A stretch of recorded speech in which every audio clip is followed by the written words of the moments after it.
Hey, my name is Maulidan, and today I'm going to talk about a folktale. The story I'm going to talk about today is called Malin Kundang, an Indonesian folktale as old as time, used to teach children to love their parents.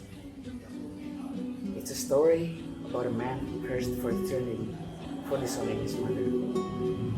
This is how the story of Malin Kundang unfolds. Once upon a time, in a small beach village, there lived a boy, Malin, and his elderly mother, Mandirubaya. Mom, I'm gonna go play. Alright, son, be careful.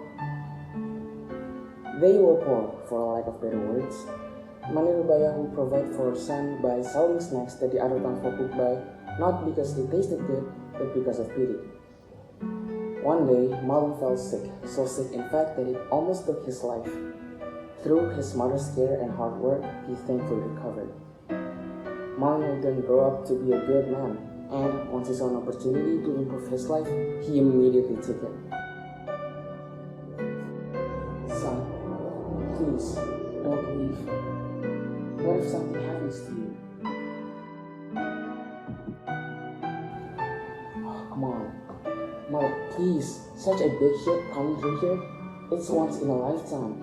I just want to change our life for the better, Mom. Please. Although heavy-hearted, she finally let go of Malin. She packed food for the journey and accompanied him until he boarded the ship. As Malin left, she muttered something quietly under her breath. Son, please return soon.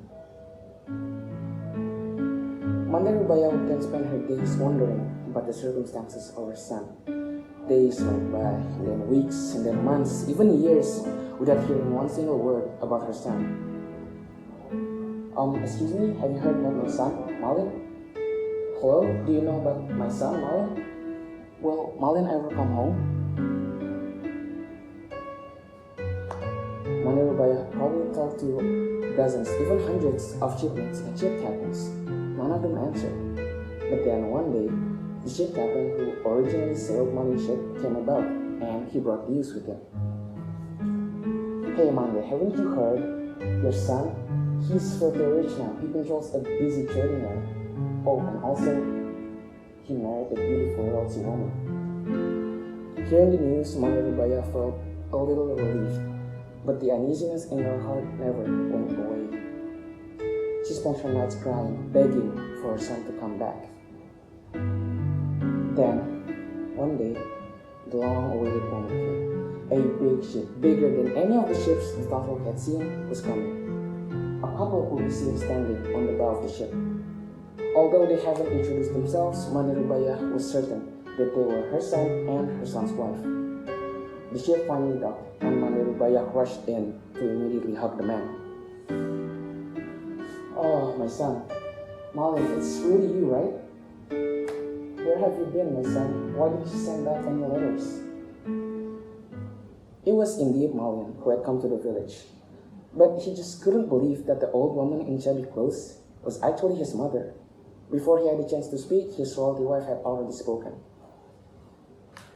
Malin, this filthy woman, she's your mother? Why did you lie to me? I thought your mother was a royalty like me. Malin, hearing his wife's cruel remarks, reacted in anger and shoved his mother to the ground. Get off, you old hag. My mother isn't a poor woman like you. Mandirubaya couldn't believe his own son's words. She thought that after long years of not seeing each other, they would be happy to finally see her again. Malin couldn't care less about his mother's feelings. Mandirubaya crawled on the ground to hug his son again, only to be met with a powerful kick to the chest. Go away, you old hag! I am not your son. I never was.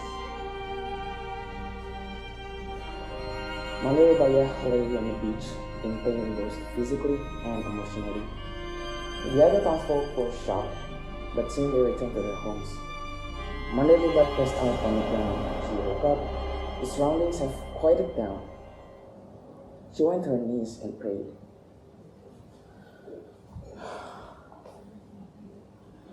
God, if he was not my son, then forgive me for my actions. But if he was really Malin, then I beg you, bring me justice.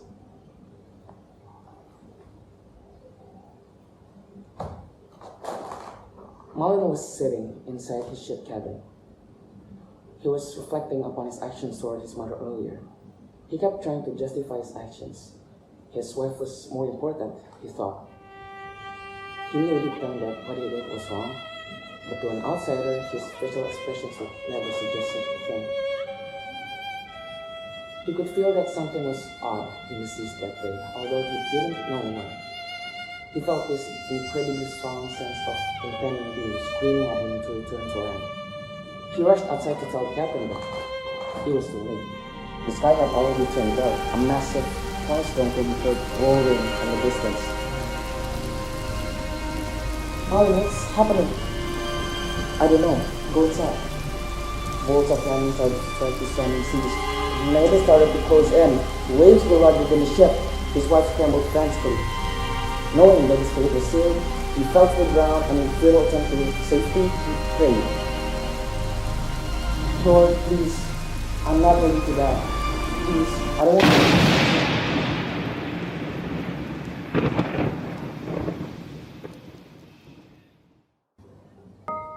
The next day, at dawn, the thunderstorm had started to settle. The dark clouds disappeared and the waterline receded. Something could be seen washing up along the shoreline. It was the remains of Malin's ship, along with Malin and his wife's corpse. The bolt of lightning had seemingly turned Malin into stone, his body locked forever in a prostrated pose. Some say that if he stands next to the stone today, you could still hear his cries for forgiveness.